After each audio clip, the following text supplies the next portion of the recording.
Tragedy of Prewedding, Bab 5, terpisahkan oleh maut.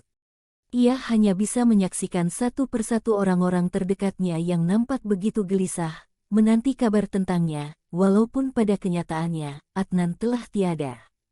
Namun, ia sedikit terheran dengan sikap saudara tirinya itu. Diki nampak tersenyum-senyum sendiri sambil menatap layar ponselnya. Adnan pun melangkah ke arah Diki untuk melihat apa yang membuatnya bersikap berbeda dengan keluarga yang lainnya. Namun, dengan cepat Diki mematikan layar ponselnya saat Dahlia berbicara padanya.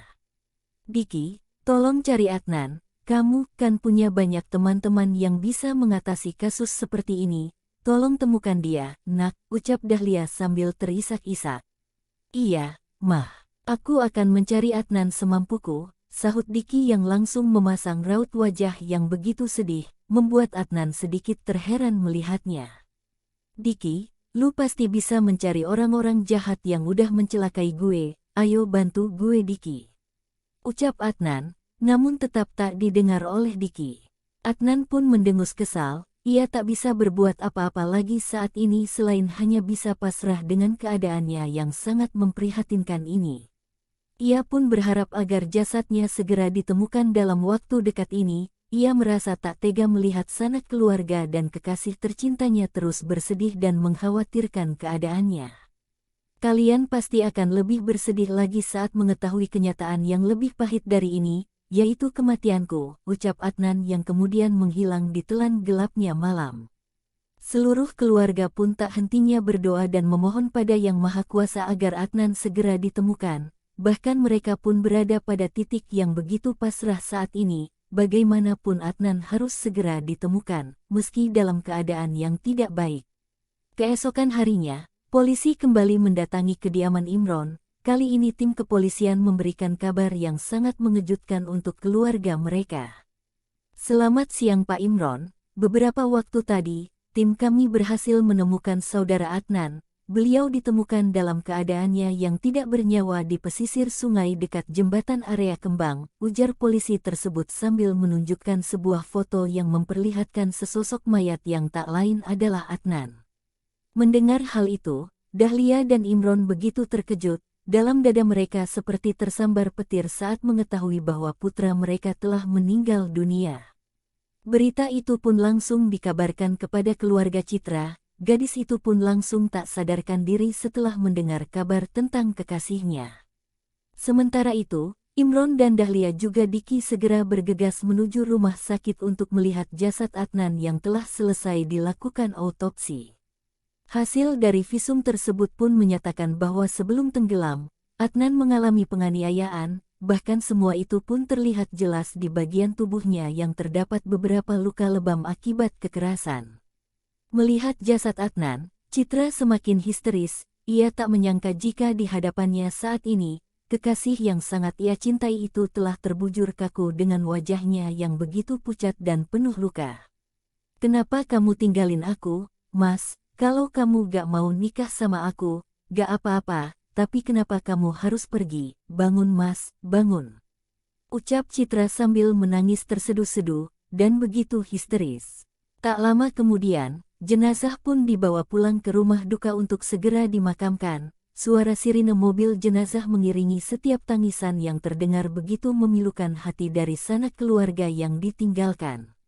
Berita kematian Adnan pun sudah tersebar luas di berbagai media. Ia yang merupakan anak dari salah satu pengusaha terhebat di Indonesia. Selain tampan dan juga sukses, beberapa prestasi membanggakan yang telah ia raih, membuatnya menjadi salah satu panutan untuk anak-anak muda di masa sekarang. Mendengar kabar kematian idolanya, membuat duka yang mendalam pula untuk para penggemarnya. Kini rumahnya pun sudah dipenuhi oleh karangan bunga yang mengucapkan bela sungkawa atas meninggalnya seorang Adnan Baskoro. Suara lantunan ayat suci pun terdengar di seluruh penjuru rumah itu, mendoakan agar almarhum tenang di sisinya. Wajah cantik gadis itu terlihat begitu pilu, matanya sembab dan menatap kosong ke arah jenazah kekasihnya. "Mas Adnan, kenapa kamu pergi secepat ini, Mas?" ucap Citra dengan suaranya yang begitu sumbang. "Kamu yang sabar ya Citra," ucap Diki sambil mengelus-elus bahu gadis itu. Maafkan aku Citra, aku tidak bisa menepati janjiku untuk selalu bersamamu, ucap sosok Adnan yang tengah berdiri di sebelah figura besar yang memampangkan fotonya. Adnan pun segera dimakamkan. Citra terlihat begitu histeris dan beberapa kali ia tak sadarkan diri karena tak kuat menahan duka yang begitu mendalam ditinggal kekasihnya untuk selama-lamanya. Meskipun sosok gaib kekasihnya itu masih selalu ada di sisinya, hanya saja terpisahkan oleh ruang dimensi.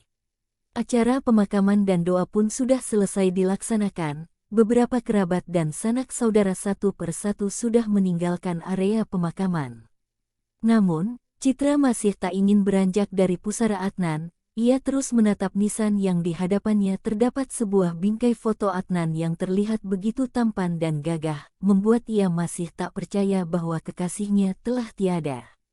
Citra, udah yuk sayang, hari semakin gelap dan sebentar lagi juga akan turun hujan, bujuk Hana. Aku mau di sini aja, Mah, temanin Mas Adnan, ucap lirih Citra. Hana dan Hendro pun saling menatap satu sama lain, mereka pun mengerti betul perasaan putrinya saat ini. Imron dan Dahlia pun turut membujuk Citra agar bisa lebih tenang dan mau beranjak dari pusara Adnan, namun gadis itu masih terus bersikukuh ingin tetap berada di tempat itu. Citra, kalau kamu seperti ini terus, nanti Adnan juga sedih lihat kamu begini, lebih baik sekarang kita pulang. Besok-besok, kan kamu masih bisa ke tempat ini lagi untuk mendoakan Adnan, ucap Diki yang kali ini membujuk Citra.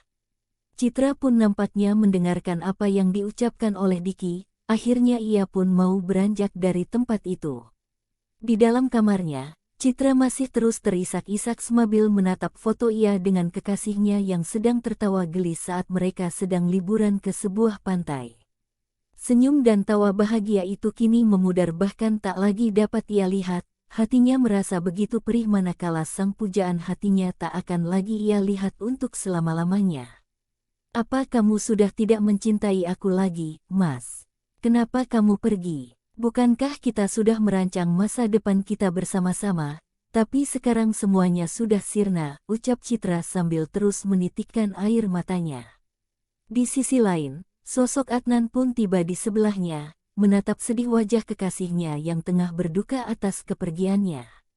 Citra, harusnya kamu tahu, betapa aku sangat mencintai kamu, kemarin, hari ini, bahkan hingga nanti. Maafkan aku karena telah membuatmu bersedih dan menangis. Seandainya kamu bisa melihat aku sekarang, rasanya kepedihan yang kita rasakan, pasti akan terhapuskan. Ucap Adnan yang saat ini sedang duduk di sebelah Citra. Sebuah kesedihan yang begitu menyayat hati, sepasang kekasih yang dulu sempat bersatu bahkan beberapa waktu lagi akan berbahagia di hari pernikahannya. Namun, kini mereka terpisahkan oleh maut karena sebuah tragedi di hari preweddingnya yang tak pernah disangka-sangka.